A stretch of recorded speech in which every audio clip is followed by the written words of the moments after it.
Easily create automated local backups to protect your data with Workload Factory.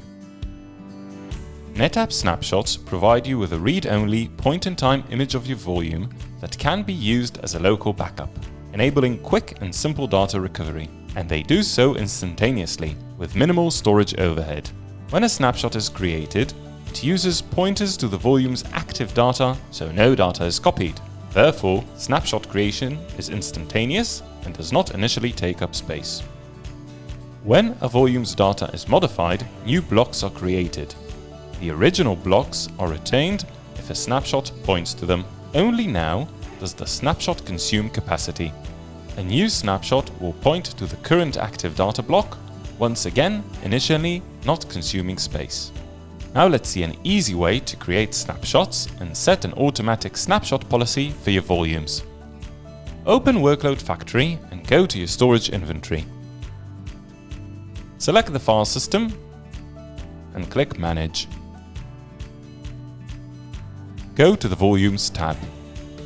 Choose the volume for which you wish to create snapshots. Choose Data Protection and Snapshots. Here you can create a new ad hoc snapshot, restore a volume from an existing snapshot, assign an existing snapshot policy, we'll see how to create a snapshot policy shortly, and protect a snapshot from deletion by making it immutable. To create a snapshot policy, go to the Storage VM tab. Go to your storage VM and click Advanced Actions and Manage Snapshot Policies. Here you can edit an existing policy or create a new one. Let's see how. We'll give the new policy a name and description. Choose a schedule and how many copies we wish to retain based on our SLAs and click Create.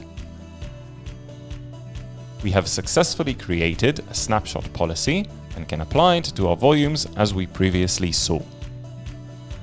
Easily create automated local backups to protect your data with Workload Factory.